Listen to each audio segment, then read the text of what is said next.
శ్రీరామ రామ రామేతి రమే రామే మనోరమే సహస్రనామ తత్తుల్యం రామనామ వరాననే శ్రీరామ రామ రామేతి రమే రామే మనోరమే ఓం నమో భగవతే వాసుదేవాయ నమః. ఉపనిషత్ దర్శనం వచన పఠనం. కృష్ణ యజుర్వేద అంతర్గత ఉపనిషత్తులలో 32వది అయిన సరస్వతీ రహస్యోపనిషత్. శ్లోకం: ప్రతియోగి వినుర్ముక్త బ్రహ్మ విద్వైక గోచరం అఖండ నిర్వికల్పం తద్ రామచంద్ర పదం భజే.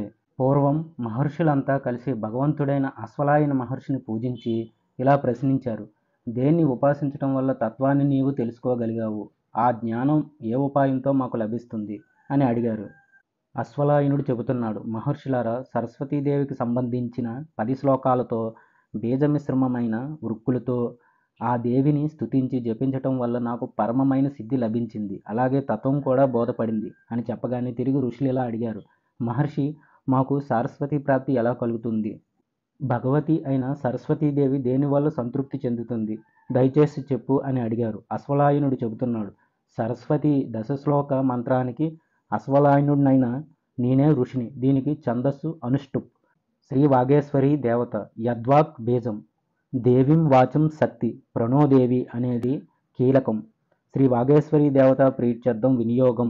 ఈ విధంగా చెప్పి శ్రద్ధ, మేధ, ప్రజ్ఞ, ధారణ, వాగ్దేవత, మహాసరస్వతి అనే నామాలతో అంగ హృదయన్యాసాలు చేయాలి. మంచి ముత్యాల హారాన్ని, పచ్చకర్పూరాన్ని ధరించాలి. చంద్రుడితో సమానమైన కాంతి కలిగినది, కళ్యాణాన్ని ప్రసాదించేది, బంగారు సంపెంగ పూలను అలంకరించుకున్నది, ఉత్తింగ పీనాలైన కుచుకుంభకాలతో మనోహరమైనది అయిన వాణీదేవిని వాక్కుల ప్రకాశం కోసం నమస్కరిస్తున్నాను అని ధ్యానించాలి. ఇక ప్రణోదేవి అనే మంత్రానికి భరద్వాజుడు ఋషి. గాయత్రి ఛందస్సు. శ్రీ సరస్వతి దేవత ఓం బీజం శక్తి కీలకం ఇష్టార్థ వినియోగం మూలమంత్రంతో న్యాసం చేయాలి. ఏ దేవి పరమార్థంలో వేదాంతార్థ తత్వైక స్వరూపిణిగా ఉన్నదో, నామరూపాలుగా వ్యక్తమైనదో ఆ సరస్వతీదేవి నన్ను రక్షించుగాక. బుద్ధులకి రక్షకురాలైన సరస్వతీదేవి మమ్మల్ని బాగా రక్షించుగాక. ఆనో దివ అనే సరస్వతి మంత్రానికి అత్రి ఋషి. త్రిష్టప్ ఛందస్సు. సరస్వతీ దేవత హ్రీం బీజం శక్తి కీలకం ఇష్టార్థం వినియోగం మూలమంత్రంతో అంగ హృదయన్యాసాలు చేయాలి. సాంగోపాంగ వేదాలు 4 ఏ దేవత ఒక్కటే గానం చేయబడుతుందో అద్వైత బ్రహ్మశక్తి అయిన ఆ సరస్వతీదేవి నన్ను రక్షించుగాక. హ్రీం విశాలమైన స్వర్గలోకం నుంచి, పర్వతం మీద నుంచి యజ్ఞం కోసం సరస్వతీదేవి మా దగ్గరికి వచ్చుగాక. మేము హోమం చేసిన పదార్థాలను స్వీకరిస్తూ, మేము సమర్పించే ఘృతాన్ని త్రాగుతూ, మాకు సుఖాన్ని వాక్కుల్ని ఇచ్చే దేవి మా మాటలను వినుగాక. పావకాన అనే మరో మంత్రానికి మధు ఛందస్సుడనేవాడు ఋషి. గాయత్రి ఛందస్సు. సరస్వతీ దేవత శ్రీం బీజం శక్తి కీలకం ఇష్టార్థం వినియోగం మూలమంత్రంతో అంగ హృదయన్యాసాలు చేయాలి.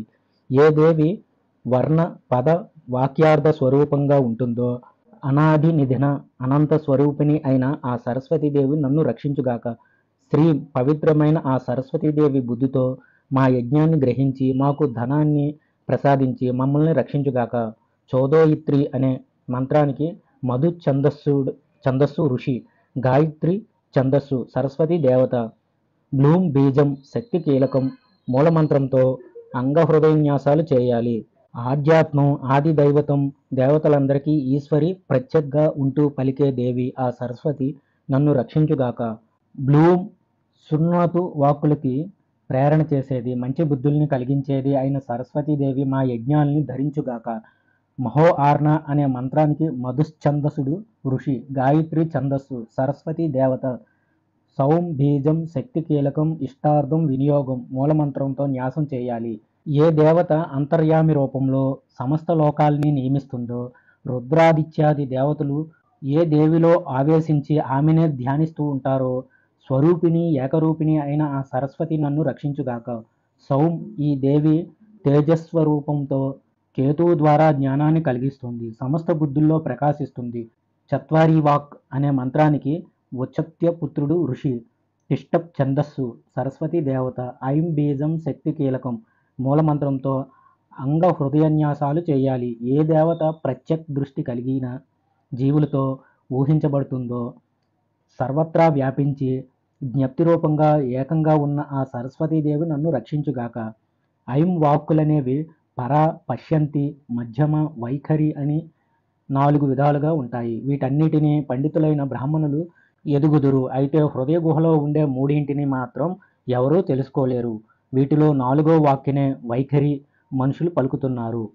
యద్వాగ్వదంతి అనే మంత్రానికి భార్గవుడు ఋషి, త్రిష్టప్ ఛందస్సు, సరస్వతీ దేవత, క్లీం బీజం శక్తి కీలకం మూలమంత్రంతో అంగహృదయన్యాసాలు చేయాలి. ఏ దేవత నామ జాత్వాది భేదాలతో 8 విధాలుగా వికల్పించబడుతుందో, నిర్వికల్పాత్మకంగా వ్యక్తమైందో ఆ సరస్వతీదేవి నన్ను రక్షించుగాక.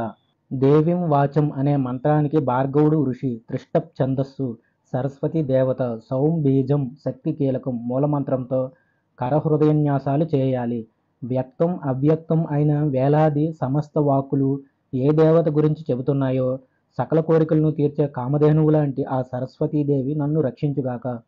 సౌం దేవతలు వాగ్దేవతని పుట్టించారు. విశ్వరూపులైన ప్రాణులందరూ ఆ వాక్కును పలుకుతున్నారు. మంద్రమైన అన్నాన్ని బలానికి పిదికే ధేనువైన ఆ వాక్కు మమ్మల్ని చేరుగాక, మమ్మల్ని పొందుగాక. ఉతత్వ అనే మంత్రానికి బృహస్పతి ఋషి, త్రిష్టప్ ఛందస్సు, సరస్వతీ దేవత, సం బీజం శక్తి కీలకం మూలమంత్రంతో కర హృదయన్యాసాలు చేయాలి. ఏ దేవతను తెలుసుకుని యోగి పరమ స్థానాన్ని పొందుతున్నాడో ఆ సరస్వతీదేవి నన్ను రక్షించుగాక. వాక్కును చూస్తేనే దాన్ని ఒకప్పుడు చూడలేడు, వింటూనే వినలేడు. ఆ వాక్కు భర్తకు భార్యలాగా ఎంతో సంతోషంతో అతడికి తన తపనని కనబరుస్తుంది. అంబితమ అనే మంత్రానికి గృహ్ణమధుడు ఋషి, అనుష్ఠుప్ ఛందస్సు, సరస్వతీ దేవత, ఐం బీజం శక్తి కీలకం మూలమంత్రంతో కరహృదయన్యాసాలు చేయాలి. నామరూపాత్మకమైన ఈ సర్వం దేనిలో ఆవేశించి ఆమెనే తిరిగి ధ్యానిస్తుందో ఆ సరస్వతీదేవి నన్ను రక్షించుగాక. ఐం తల్లివి, నదివి, దేవివి అయిన ఓ సరస్వతి, మా అప్రశస్తిని పోగొట్టి మాకు ప్రశస్తిని కలుగజేయు.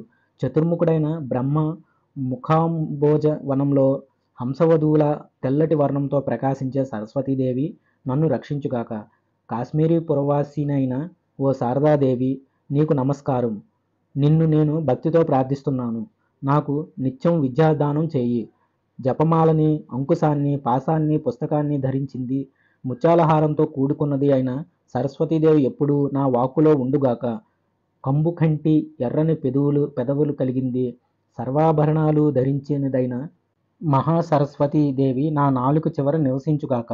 ఏ దేవి శ్రద్ధ, ధారణ, మేధ, వాగ్దేవి విధివల్లభగా తన భక్తుల నాలుక మీద నివసిస్తుందో, తన భక్తులకి సమాధి సద్గుణాలను ప్రసాదిస్తుందో, చంద్రరేఖతో అలంకరించబడ్డ కంతలాలు కలిగింది, భవతాపాలని పోగొట్టే అమృత నది అయిన ఆ దేవిని అనగా సరస్వతిని నమస్కరిస్తున్నాను. ఎవడు లోకంలో నిరాంతకమైన కవిత్వాన్ని, భుక్తిముక్తుల్ని కోరుకుంటాడో వాడు ఈ సరస్వతీదేవిని పూజించి 10 శ్లోకాలతో నిత్యం ఆమెను స్తుతించాలి. ఇలా 6 నెలలు క్రమం తప్పకుండా ఈ స్తుతిని చేసిన వాడికి సత్ఫలితం లభిస్తుంది. దేవి అనుగ్రహం కలుగుతుంది.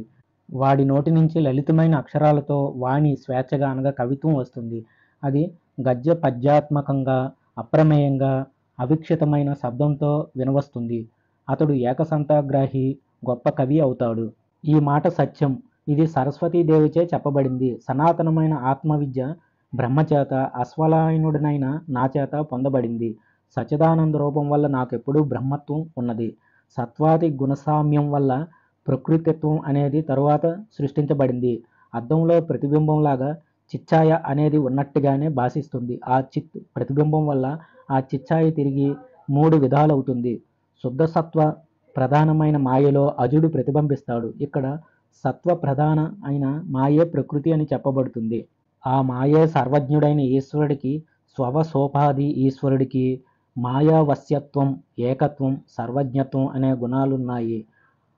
ఆయన సాత్వికుడు అవటం వల్ల, సమిష్టి అవటం వల్ల, జగత్తు మొత్తానికి సాక్షి అవటం వల్ల ఈ జగత్తును చేయటానికి కానీ చేయకపోవటానికి కానీ మరోలా చేయటానికి కానీ సమర్థుడవుతున్నాడు. సర్వజ్ఞత్వాది గుణాలుండటం వల్లనే అతడు ఈశ్వరుడయ్యాడు. మాయకి విక్షేపణ శక్తి, ఆవరణ శక్తి అని 2 రూపాలున్నాయి. వాటిలో విక్షేపణ శక్తి అనేది లింగం మొదలు బ్రహ్మాండాంతం వరకు సృష్టిస్తుంది. ఇక లోపల దృక్కు దృశ్యాలకు భేదం, వెలుపల బ్రహ్మ సృష్టికి భేదం అనే వాటిని ఆవరణ శక్తి ఆవరిస్తుంది. ఇదే సంసారానికి కారణం. ఇది లింగదేహంతో కూడి సాక్షి ముందరే భాసిస్తుంది. చితిఛాయ సమావేశం వల్ల లింగదేహుడే జీవుడని వ్యవహరించబడతాడు. ఈ జీవుడి జీవత్వం ఆరోపం వల్ల సాక్షిలో భాసిస్తుంది. అప్పుడు ఆవరణ నష్టమైపోగా భేదం భాషించగా అది వెళ్ళిపోతుంది. అలాగే సృష్టి బ్రహ్మల భేదం కూడా ఆవరించే ఉంటుంది. ఏ శక్తి బ్రహ్మవంశంలో ఉండటం వల్ల ఆ బ్రహ్మకు వికృతంగా భాషిస్తుందో ఇక్కడ కూడా ఆవరణ నాశనం జరిగినప్పుడు బ్రహ్మలో సృష్టి వల్ల అది అప్పుడప్పుడు అవుతుంది. అస్థి, భాతి, ప్రియం, రూపం, నామం అని అంశాలు మొత్తం 5. వీటిలో మొదటి 3 బ్రహ్మమైనవి కాగా తరువాత 2 అంశాలు జాగృద్రూపాలు. సాధకుడు నామరూపాలను ఉపేక్షించి సచ్చిదానంద తత్పరుడై హృదయంలో సమాధి స్థితిని ఎప్పుడూ పొందుతూ ఉండాలి, లేదా బాహ్యంగానైనా పొందాలి. హృదయంలో పొందే సమాధి 1 సవికల్పం, 2 నిర్వికల్పం అని 2 విధాలు. వీటిలో సవికల్పం అనేది దృశ్యం, శబ్దం అనే భేదాలతో తిరిగి 2 రకాలుగా ఉంటుంది. చిత్తంలో ఉండే కామాదులన్నీ దృశ్యాలు కాగా చేతనం అనేది దానికి సాక్షి అయింది. సాధకుడి చేత దృశ్యాని విధమైన సమాధి సవికల్పం ధ్యానించదగింది. అసంగుడు సచ్చిదానందుడు స్వప్రభుడు ద్వైతవర్జితుడిని నేనయ్యాను అనే శబ్దం విద్ధమైన సమాధి సవికల్పమని చెప్పబడుతుంది. స్వానుభూత రసావేశం వల్ల దృశ్య శబ్దాపేక్ష లేనిది, గాలి లేని చోట దీపంలా స్థిరంగా ఉండేది నిర్వికల్ప సమాధి.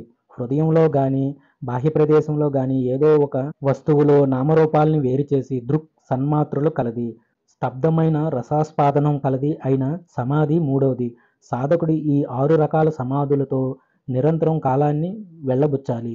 అప్పుడతడికి దేహాభిమానం పోగా పరమాత్మ విజ్ఞాతుడవుతాడు. ఆ సమయంలో అతడి మనసు ఎక్కడెక్కడికి వెళుతుందో అక్కడక్కడ అతడికి పరమైన అమృతం లభిస్తుంది. హృదయ గ్రంథిని గనుక భేదిస్తే సాధకుడి సందేహాలన్నీ తొలగిపోయి ఆ పరాత్పరుడు ఇతన్ని చూడగా ఇతడు చేసిన కర్మలన్నీ నశించిపోతాయి. నాలో జీవత్వం, ఈ సత్వాలనేవి కల్పితాలు, నిజంగా అవి నాలో లేవు. ఈ విషయాన్ని ఎవడు తెలుసుకుంటాడో వాడు ముక్తిని పొందుతాడు. దీనికి సందేహమే లేదు. కృష్ణ యజుర్వేదాంతర్గత ఉపనిషత్తులలో 32వది అయిన సరస్వతీ రహస్యోపనిషత్తు సమాప్తం. స్వస్తి. జయ శ్రీరామ. కృష్ణ యజుర్వేదాంతర్గతమైన కఠవల్లి ఇత్యాది ఉపనిషత్తులకు శాంతి మంత్రము. ఓం సహనావౌతు సహనౌ భునత్తు సహవీర్యం కరవావహై తేజస్వి నావధీతమస్తు మా విద్విషావహై. ఓం శాంతి శాంతి శాంతిః. భావం: మమ్మల్ని ఆ పరమాత్మ రక్షించుగాక, మాకు తగిన పోషణ చేయుగాక. మేము అనగా గురు శిష్యులం కలిసి విద్యకి అనగా జ్ఞానానికి తగిన సామర్థ్యాన్ని కలిగించదము గాక. మేము చదివిన విద్య గొప్ప తేజోవంతమవు గాక. మేము ఒకరికొకరం ఎలాంటి ద్వేషం లేకుండా జీవించదము గాక. అన్ని రకాల తాపాలు నశించి మాకు శాంతి కలుగుగాక. కృష్ణ యజుర్వేదంలో గల 32 ఉపనిషత్తులు సమాప్తం. స్వస్తి. జయ శ్రీరామ. ఓం నమో భగవతే వాసుదేవాయ నమః. సమస్త సన్మంగళాని భవంతు.